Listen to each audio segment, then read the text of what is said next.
Hello? 1 second, Mr. Charles. Okay.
All right, everybody.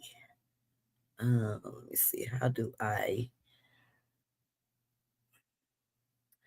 switch over here?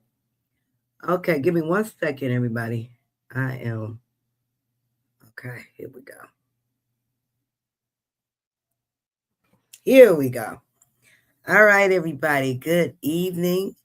Let me make sure I shared this into the other group here. This is part of our Spotlight series on autism. Okay. Just want to make sure. If you are in any of the groups, make sure that you click on the actual video if you like to join in the conversation. Give me 1 second. I'm sharing. They should make this easier, but let's see. One last place, and we can get started here.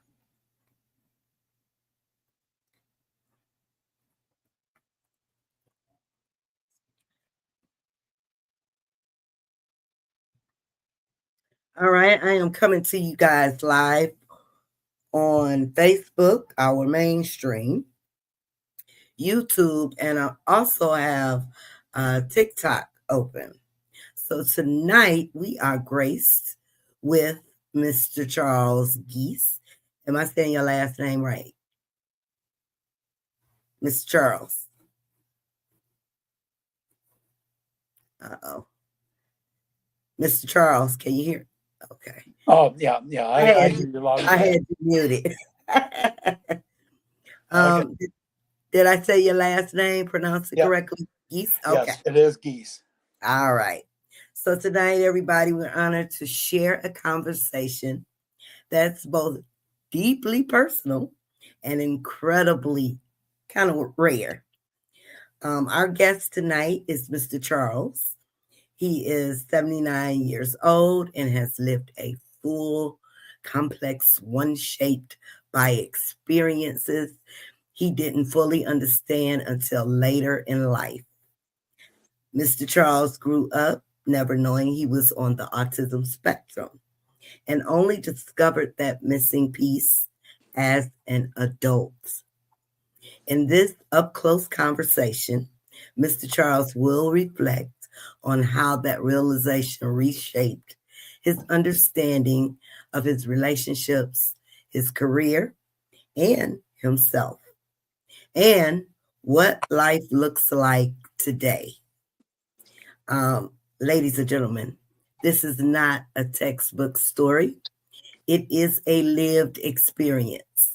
It is resilience, insight, and wisdom earned over a lifetime. Mr. Charles, thank you so much for being here and for trusting us to help tell your story here. How are you doing this evening? I'm doing great. How about you, How about you, Nita? I'm doing great. So everybody, the chat will be open for questions, but we're going to wait till after the interview to have Mr. Charles answer any questions you have.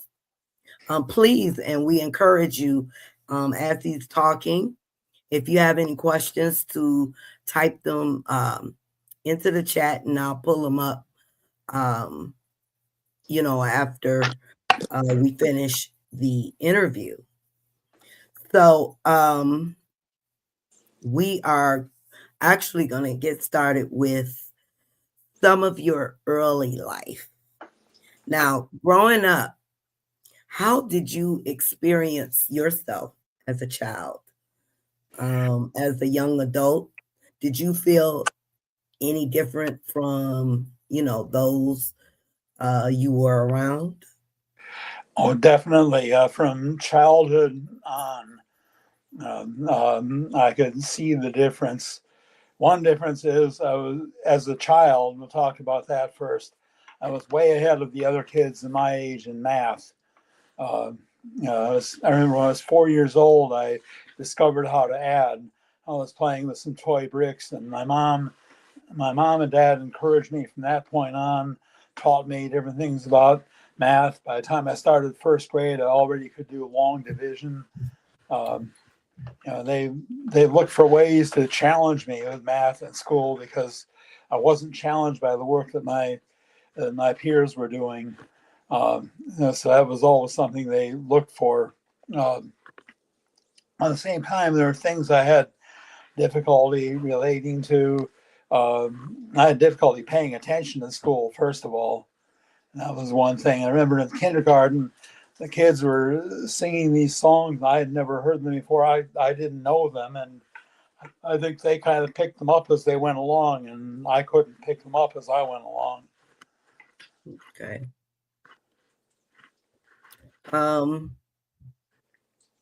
So what I was you answered part of my next questions.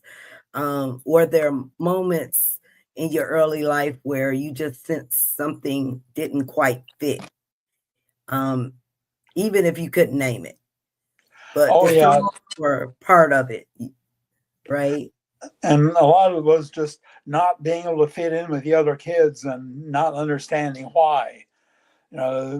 Like after second grade, we moved from where we were on Long Island. We moved to Wilton, Connecticut, and I thought, well, wasn't fitting in right away because I was the new kid in town. But my sister made friends quickly. My sister was 3 years younger than I was, who was in kindergarten, made friends quickly, whereas I couldn't. Then as time went along, I saw new kids moving to town, and right away they were in with the in crowd, and I wasn't. And I was having trouble understanding why I couldn't fit in. Okay. So, so in school and your social life, that you were feeling you just couldn't fit in. How was school? Definitely. Overall, how was school and your social life during that time overall? Well, were you getting frustrated a lot, or? I did. Now I did, as time went on, find some social life with some boys who were younger than I was. we did some things together, but still I wasn't fitting in with my peers, and that bothered me when my sister was able to make friends easily. Okay. So tell us, how did you navigate your relationships, your friendships, family, and romantic without knowing you were on the autism spectrum? How Well, did things go? it was difficult. I really didn't date in high school, for one thing, and it was the whole thing was difficult navigating that. Now, one thing that did help me to some extent, well, there were three things that helped me to some extent. One was, I one was that I found some common interest with other kids. Card games we could play. Um, I got to college. I saw guys playing bid whist, and I quickly figured out how to play, and I was soon joining them and playing bid whist. And that was one thing. Another thing is that I used my math skills to help others. Okay. So that helped some. And then the other thing was that I devoured books, magazine articles, newspaper columns that dealt with how to socialize, those social advice, and so applying that helped some. Okay. Now, what about your career? Were there strengths you leaned on or challenges you struggle with Well, that makes sense in hindsight? well, of course, the real challenge was getting the first job, getting in the door. Mhm. Once I was able finally to find a job, I got a degree in math. I had 4 years in college, a degree in math, but they weren't really looking for math then. They were looking for computer programming, though. And finally, I was able to get a computer programming job. Once I was in the door, they saw what I could do, and so I was in good shape then with that. Okay. Um, So tell us, share with us some of your coping strategies or routines that helped you get through your daily life without knowing that you were on the spectrum. well, and as far as day to day, of course, the thing is too that by the time I graduated from college, one change in my life is that I became one of Jehovah's Witnesses, and so associating with the local congregation helped me because I was accepted for what I was. Not that everyone understood the differences in me, but they were glad to have me there, and I was glad to be there with them, and so that was one thing that helped, and that gave me some people to associate with off the job, and that's also where I met my first wife, Judy, was at one of our assemblies. Okay. Awesome. For those of you who are just coming in, or if you're passing through, please say hello. We are interviewing interviewing Mr. Charles Gies this evening. And we are encouraging questions. So if there's anything you want to ask Mr. Charles about during the interview, please feel free to put it in the chat. And after we're done, we will go to the questions. Now, if you're coming in, if you are viewing from any of the pages on Facebook, make sure you click on the actual link. Make sure you click on the actual link to bring you to the video if you want to say hi or hello or you have a question. If you're viewing from inside the group, make sure you click on the actual video. That'll bring you to the live chat if you have a question. But please, I ask everyone as you come in, make sure you show some love. No matter what platform, hit that like or that love or that care button. We'd appreciate it. It'll help us out a lot. So now, Mr. Charles, can you share with us that moment you learned you were on the autism spectrum? Okay, well, it took more than a moment. First of all, growing up, I never heard of autism. Okay. So little was known about it that it wasn't something it wasn't a household term back then. It wasn't a household word. Um, I heard when I was in college, I heard that there was such a thing as savants, uh, people who were very good in one thing and didn't know what they were doing with anything else. But I still, as far as the word autism, it wasn't until I must have been in my 30s when my first wife, Judy, told me there was a movie coming on TV about a program to educate autistic children. I asked, what's that? And so she said, well, the children kind of off in their own little world. And, then we watched it and I said, no, that I saw these kids spinning wheels endlessly. And I said, I didn't do that, so I kind of dismissed it.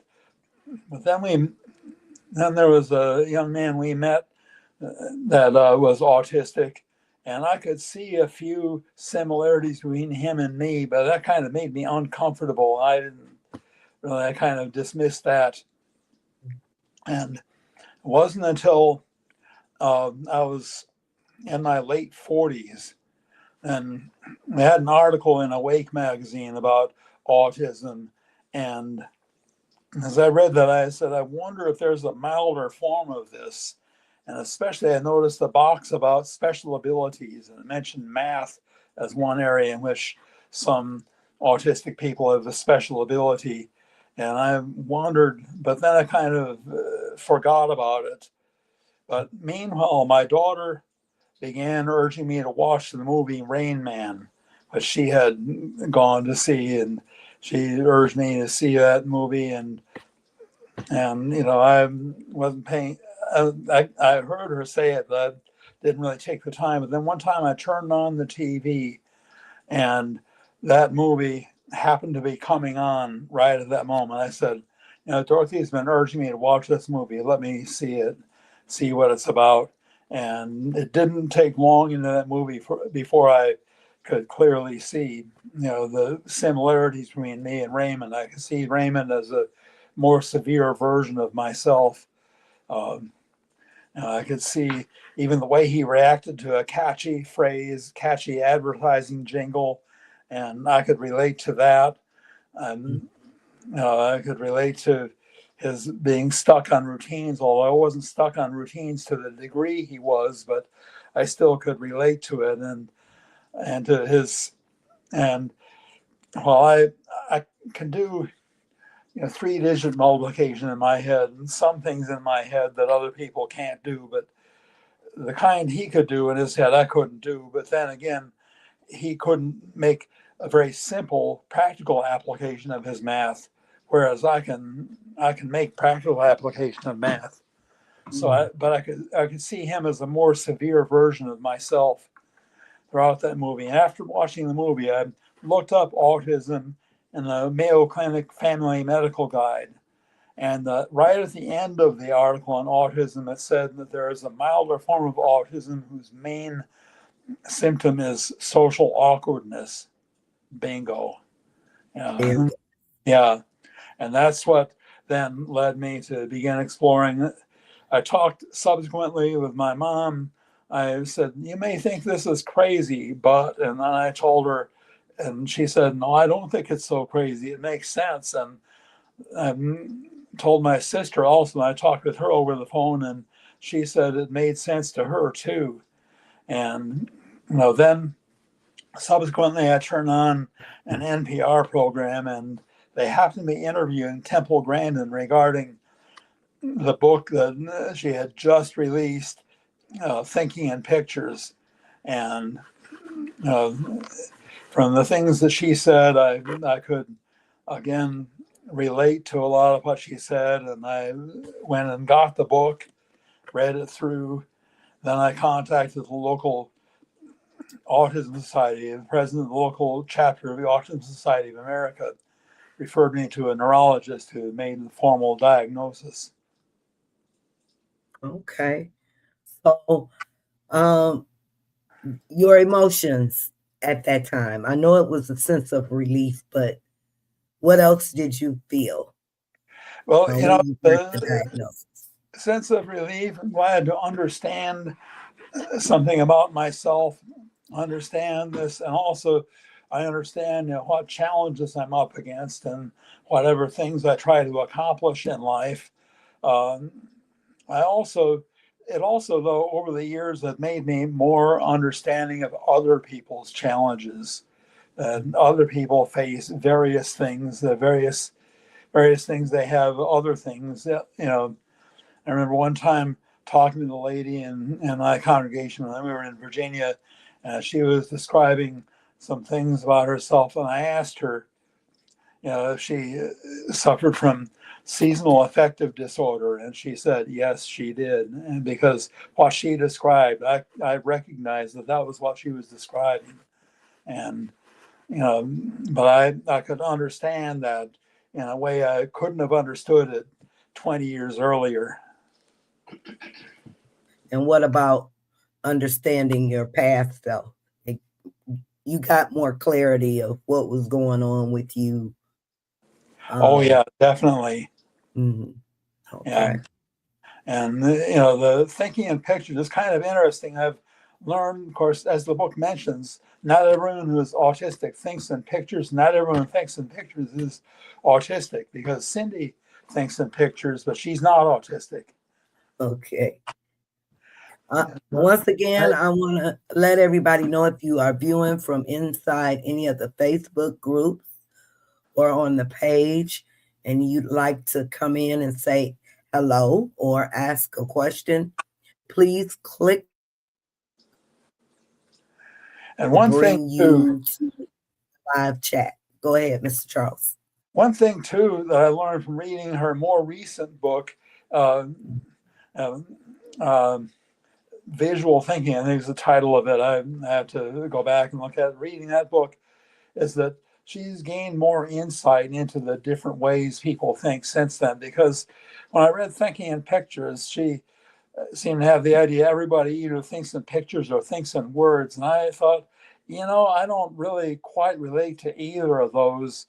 But now she realizes there's also visual spatial thinkers, and they tend to be good at math. And I took this true false test that's in one of the opening chapters of the book, and it showed that that's where I fit into. And now I understand there's more of a spectrum in the way people think. It's not just this or that. Okay. So now that you got the diagnosis, and you feel that sense of relief and clarity of what's going on with you, how was the relationship with yourself afterwards? How would you describe yourself, your relationship with yourself? I would say it's much better. I understand myself a lot better, um, and that's the thing. It's helped me to achieve other goals in life, and helped me to understand what I can do with ease, what I can do with difficulty, and what might be out of reach for me right now. Okay. And what about with others? I want to ask, when you shared your diagnosis, your discovery, with others, friends and family, how did they receive it? What were their thoughts? What were their feelings? What did they say to you about your discovery? Generally speaking, they it's like, now we understand what's different about you. Mm. Generally speaking, that's been their reaction. And man, and of course, one thing, Cindy, when she met me, I had already been diagnosed. I already knew, and so she has known all along that I'm on the autism spectrum. But my late second wife, Heloise, had known me for 20 years at the time of Judy's death. And we were sitting outside um, Judy's friend's house where the repast was being held following her memorial service and talking. And I told her about my autism diagnosis. She told me some things about herself. And I told her about the autism diagnosis. She said, now she had always known there was something different about me. Now she understood what it was. Okay. And now for others, your parents, for instance, were there times of forgiveness, a little more compassion for what you were going through as you were growing up? Well, I think all that had business of forgiveness and compassion and so on. All that we'd already resolved those things, but now we understood some things better, and particularly in the last years of my mom's life, she and I had a lot of conversations where I explained a lot of things to her that she hadn't really understood before that, and she told me a lot of things about her life too that I didn't really know, and and we, I would say, got closer than we'd ever been since I was a little boy. Okay. And how old were you again when you got your diagnosis? I was 49. 49. Wow. I'm 79 now. So it was about 30 years ago that I watched the movie Rain Man, because it was later on that year when I was still 49 and actually got diagnosed. But Okay. it was in December of 1995 that I watched the movie. Okay. So now that you're 79, you have your diagnosis. What is life looking like for you now? Well, at 79. In retirement, and Cindy and I enjoy, our time together, enjoy watching TV programs together. We do other things together. Sometimes we'll get together with friends and play bid whist, the game I learned when I was in college. Mm-hmm. So, do you approach like communication or boundaries or even your own self-care a little differently now, though? Yeah. Oh, yeah. And I mean, sometimes Cindy will call things to my attention that I need. Hold you guys. You can continue to talk. I'm sorry, guys. The doorbell. Okay. Yeah. But is there something you would add to that, honey? No. Okay, but yeah. So She went to answer the doorbell. yeah, I'm kind of waiting for her to come back from answering the doorbell.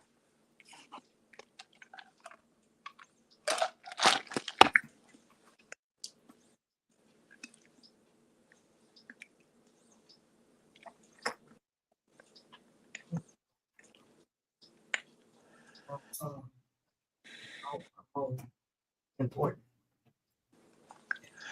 All right. I am sorry about that. I had somebody at the door. Forgive me, you guys. Okay.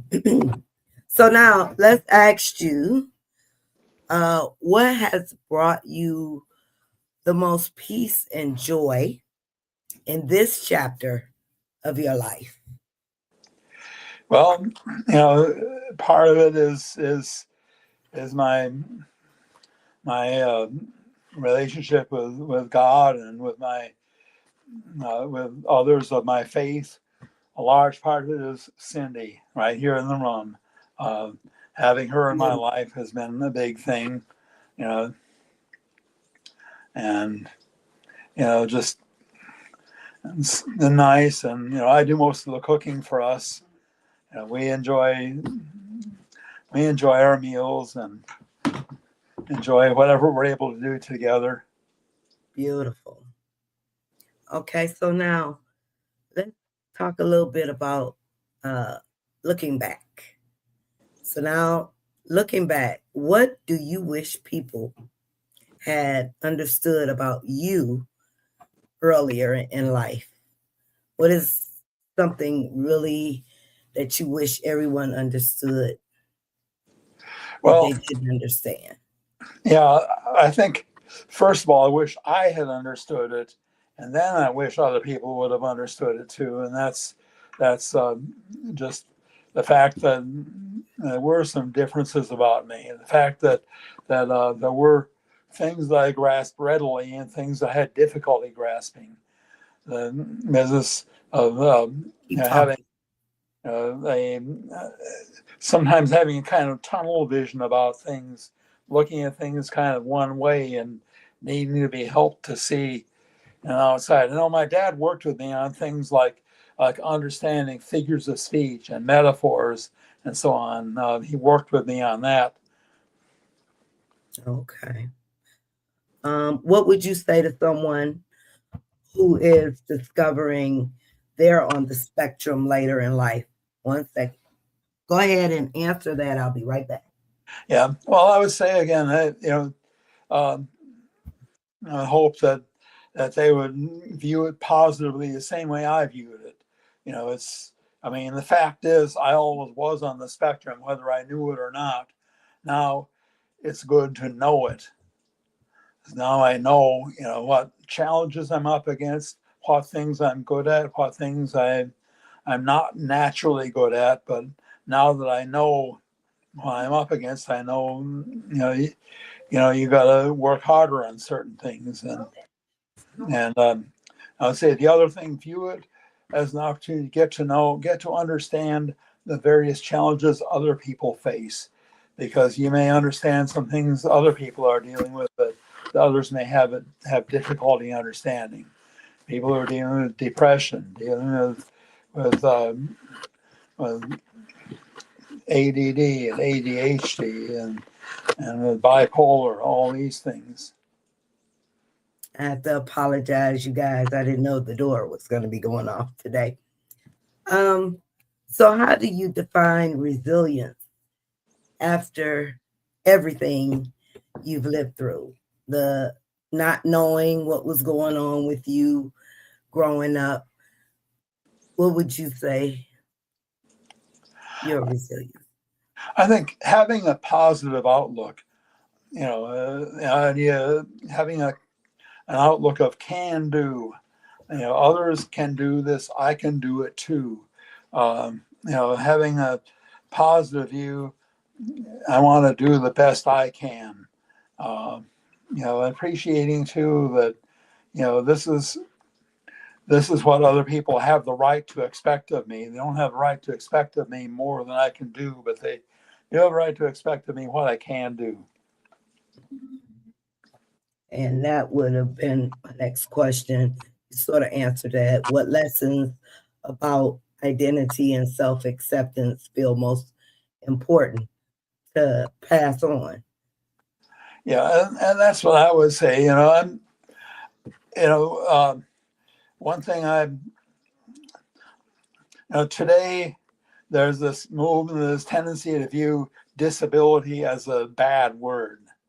I don't go along with that. I think there is such a thing as disabilities and or challenges, at least some things that may not be you can't do things, but it's going to be more difficult. You got to realize it is going to be. Uh, I saw a post on Facebook that said autism isn't a disability; it's a different ability. Well, the problem with that is that different ability is a euphemism for disability. You know, differently abled is a euphemism for disabled. You wouldn't describe somebody as differently abled, for example. Let's say a person you had met a person who could see ultraviolet light, or a person who could hear literal dog whistles. You wouldn't describe that person as differently abled. Or a person who could run a kilometer in 2 minutes. You wouldn't describe him as differently abled. Differently able is used to refer to someone who has difficulty doing something, not someone who can do things that others can't. And so, that's the problem I have with that. Let's call things what they are, and I'm not ashamed to say that. There's this quest for a cure. Problem I have with that is that I don't think it's realistic. If it were realistic, I wouldn't have a problem with it. By all means, if a cure were possible, sure, why not? I think looking back at looking back at my youth, I think back when I was in my senior year of high school, I placed first in the state of Connecticut in a national math contest. But if you could, if I were back then, I think if I could have had the opportunity to give up my special ability in math, just be on the same level as my peers in math, in exchange for being able to fit in with them socially, I would have made that trade readily. Okay.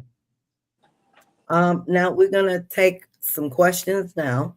Now, for those of you who are in any of the groups or viewing from the page and you'd like to ask Mr. Charles a question or you'd like to make a comment, please make sure you click on the actual video that will bring you to our live chat where you can say hello or ask your question. And we have Candy here with us. Hello, Candy. How Hi, are you? And we have Teresa Lynn. Hi, Teresa Lynn. She says, I wish they would have more social events for people with autism. Well, that's something, Mr. Charles. Have you found, like in your area, are there any social events just for people, just say level 1 autistics or anything of that nature? There is a group that gets together regularly.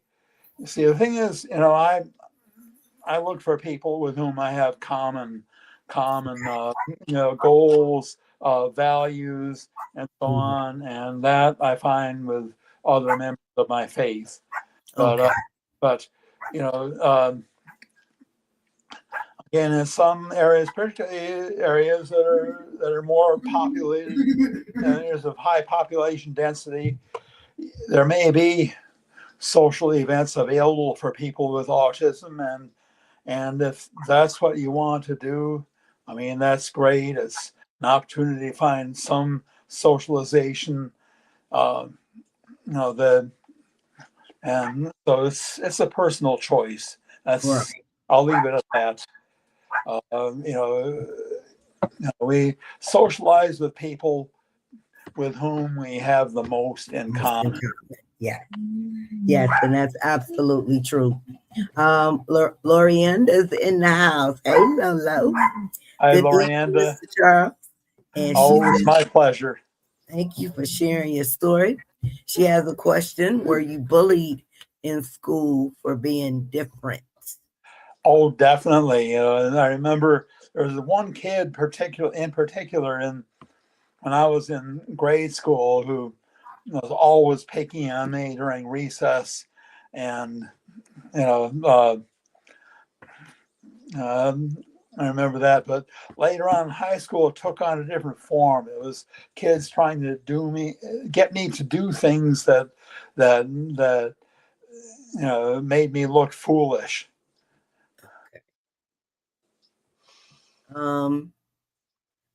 How old were you when you started reading? That's one of the questions. Were you hyperlexia? My Brandon could read before he could talk.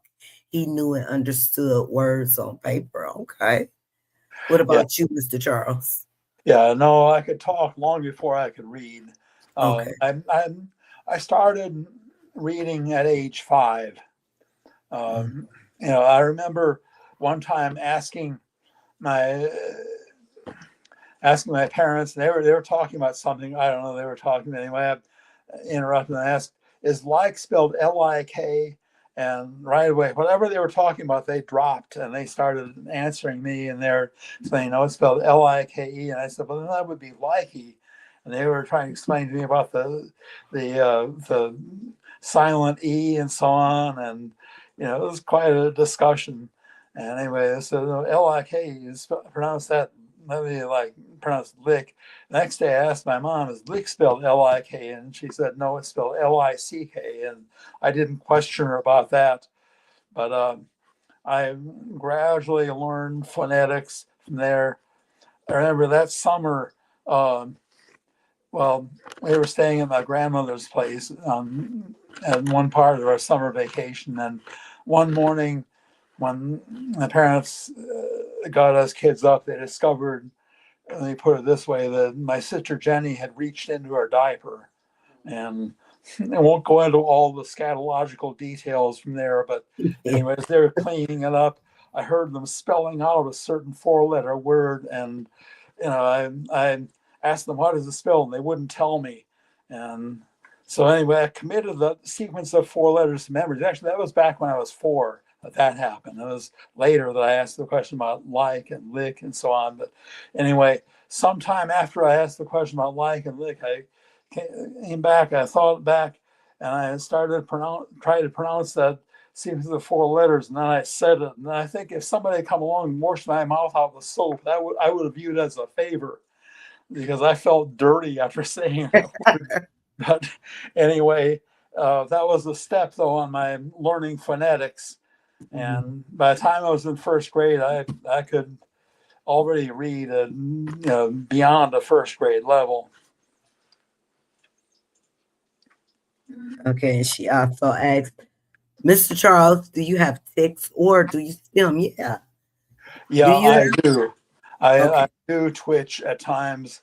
Now, in recent years, that started getting worse, and so a doctor now has me on a medicine called Austedo, which has helped reduce the amount of twitching I do. Okay. Now, besides the twitching, do you do anything to help stimulate yourself? Have you found yourself rocking or shaking your leg when you're sitting? Or Well, the twitching is the main thing I do. uh, And I've, like I said, the Austedo helps. It reduces the amount of it that I do. okay.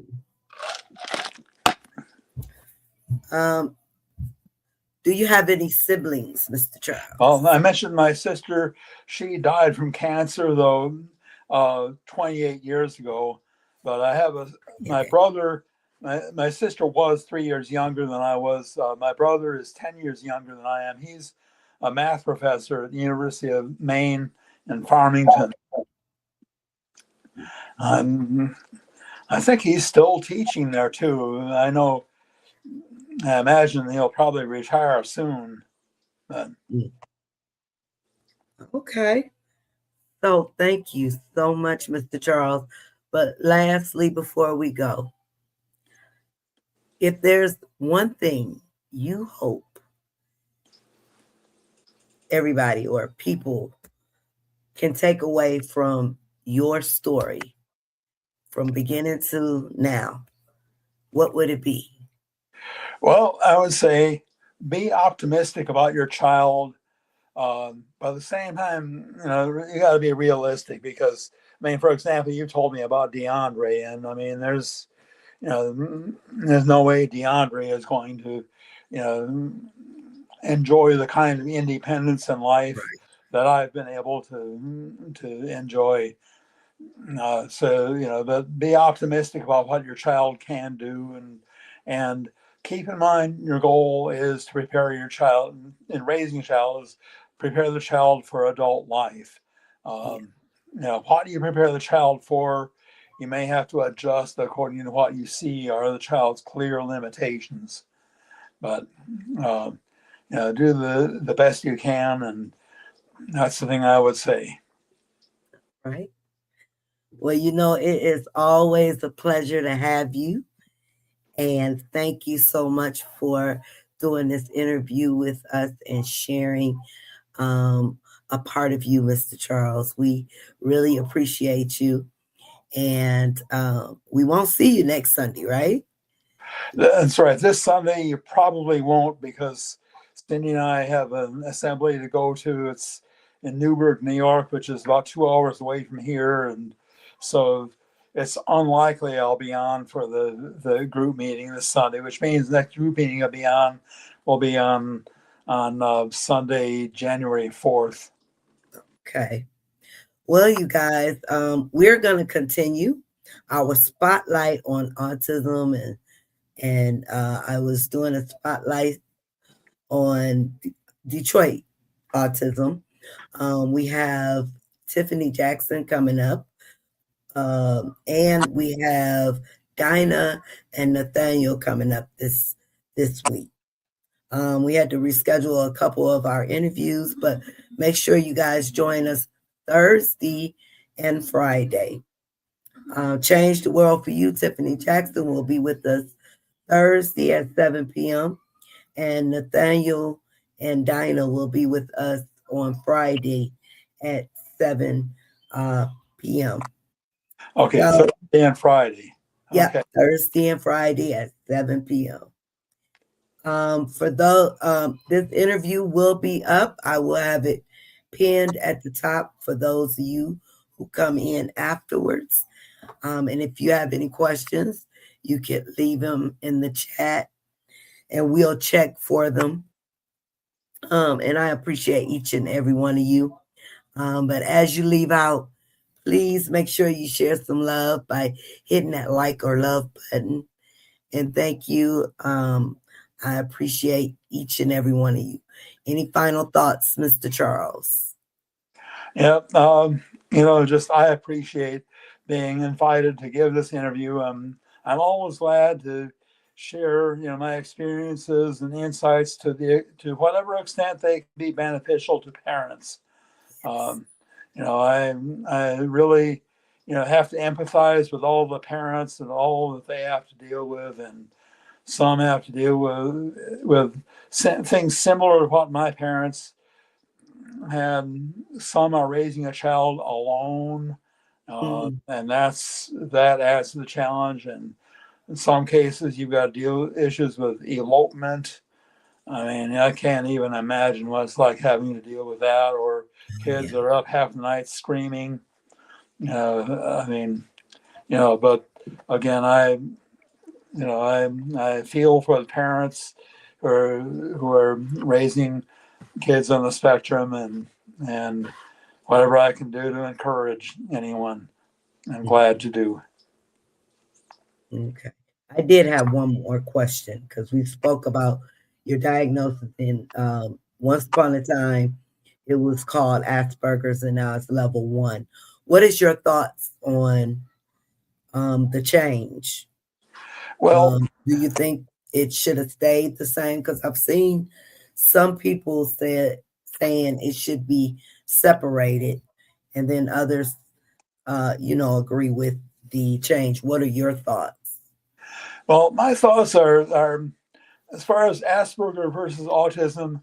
I think that in itself is a good change because it is a spectrum, and it's where do you draw the line between Asperger and autism? It's a fuzzy line at best. Now, level 1, level 2, level 3. Some people object to the levels.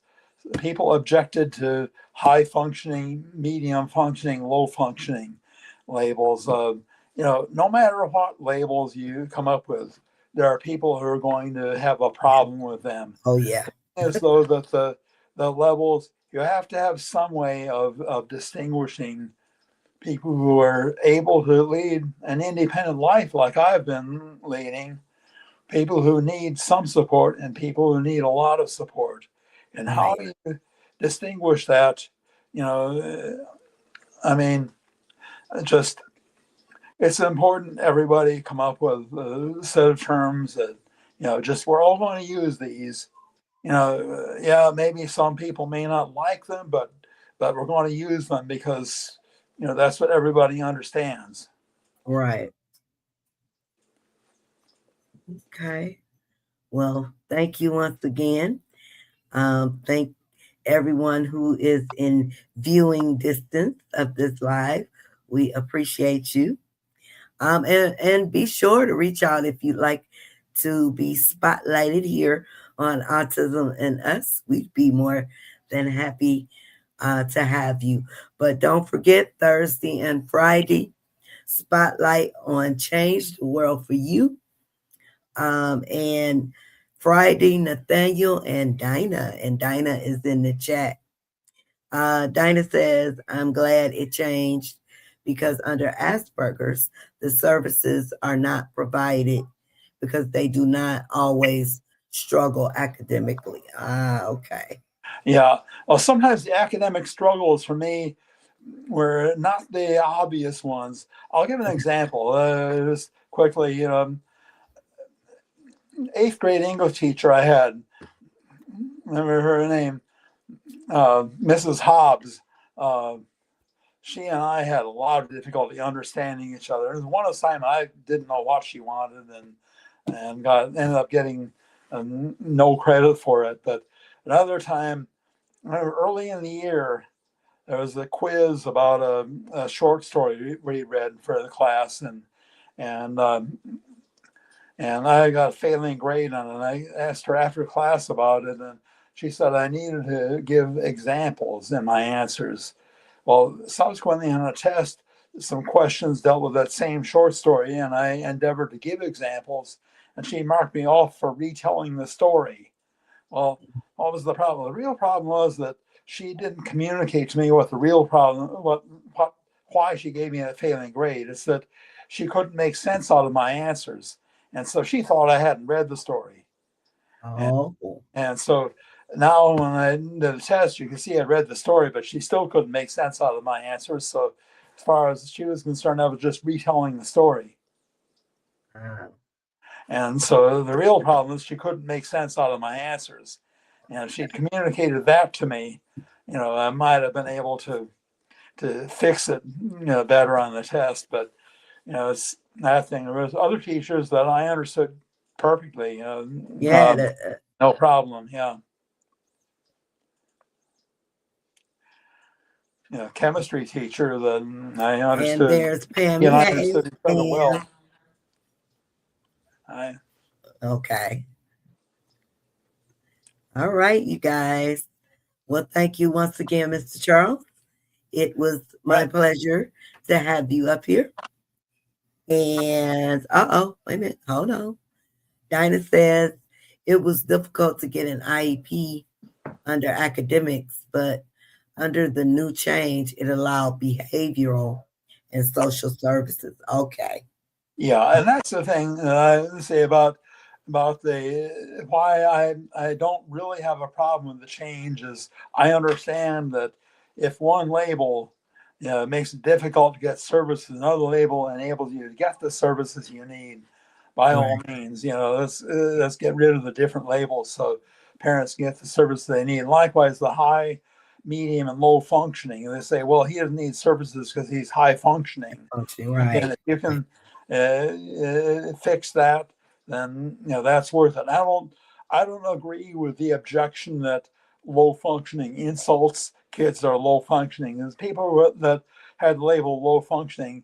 Do they really understand the implication of it? No. They really no. It's not that it insults some people to be labeled low functioning. The problem is that again, the high functioning creates the problem of getting services. Well, he doesn't need that because he's high functioning. Mm-hmm. Yeah, I can agree with that. As long as it helps our babies get the services they need. If it was preventing them from getting services, then by all means, whatever it takes to help them get services they need. Yeah.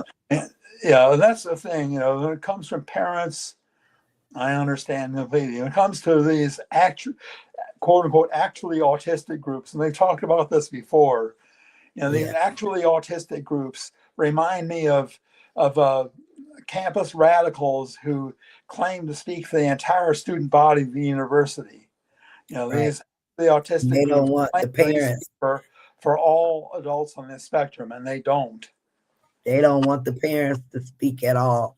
They think we shouldn't have a voice, especially when our children don't have a voice of their own. Dinah says the difference is high functioning. In most cases, are verbal, and levels 2 and more are nonverbal. Okay, yep, I can see that. So they feel that you're verbal, you got it. But There's yeah, a struggle. There's struggles behind, a lot of our babies who are level 1. and growing up, I was always told that I talked differently from the other kids. Okay. Everybody is that I talk differently, and that's one of the things. The one time that bully, the schoolyard bully, tried to make me talk like him, and I couldn't. And as much as I tried, I couldn't. You could. So, do you think last? And I'm going to let everybody go, but now that we're on this, do you think when you were in school that certain services, therapies would have helped you more? Do you think you would have benefited a lot more with your struggles, if had you known you had autism and had the services like therapy been available to you? Any type of Yeah, I think it would have helped. Now, one thing, I did go to a couple of psychiatrists and a psychologist in my early school years, but they didn't have a clue. In fact, they all found 3 different ways of blaming my mom for my difficulties. Wow. Yeah, and so but again, so little is known about autism that, it's one of them I do give a lot of blame to, because my mom wrote a long letter in which she described all the different things she'd observed that were different about me. He apparently read just the first paragraph of the letter and issued a dismissive diagnosis based on that first paragraph. And so, come on now, you got to listen to the patient or listen to the parent. You got to listen to somebody instead of being dismissive like that. But again, that's the male chauvinism too that was common in those days, and not listening to a woman. Um, Wow. that part of it, and the blame the mom thing. That was Freud's Yeah. philosophy. When in doubt, blame the mother. Right. And mothers, for you mothers who are caring for autistic loved ones, it is not your fault. And don't ever let anyone tell you it's your fault, because it's not. Yeah, I think that could have helped. I know when I got to college, they recommended a remedial speech course for me, which I took in my first term in college.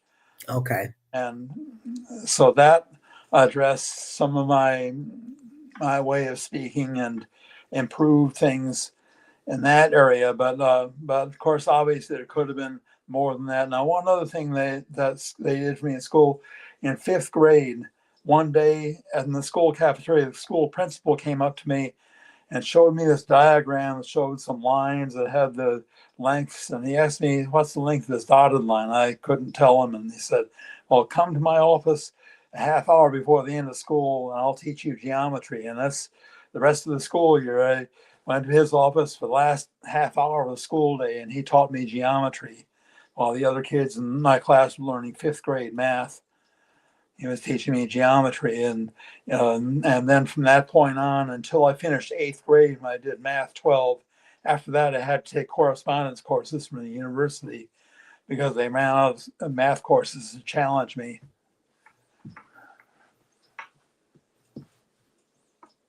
Oh, there you go. I'm losing signal here. Okay, there you go. Okay, everybody. TikTok asking me for a puzzle piece here. Okay, everybody. Thank you once again, Mr. Charles. I appreciate each and every one of you. If you're just now tuning in, the video will be up for your enjoyment. And if you have any questions, you can always leave them in the chat. And until next time, don't forget to tune in on Thursday at 7 p.m. for another spotlight on autism. All right, you guys. Thank you so much. Have a Good great night, night. everyone. Good Thank night, you. everyone.